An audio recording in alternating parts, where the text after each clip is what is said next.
All right, next up, let's go with Baylor and South Carolina. Gamecocks making history right now. Danny, you riding that? I'm going to keep riding it. The Gamecocks are playing exceptionally well. Sindarius Thornwell has given them a lot of boosts when they need it. Frank Martin has these guys hitting on all cylinders. The second half of their last game, they were exceptional in scoring the basketball. If their defensive intensity can hang there, they will advance. What time are we in on Friday? Can we go to the game?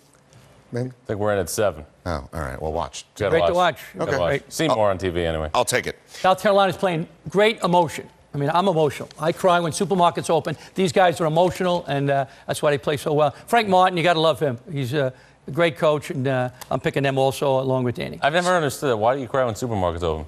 I'm a very emotional guy. That's why I get my handkerchief. Stay away from the raw onions, maybe. Yeah. All right. And finally,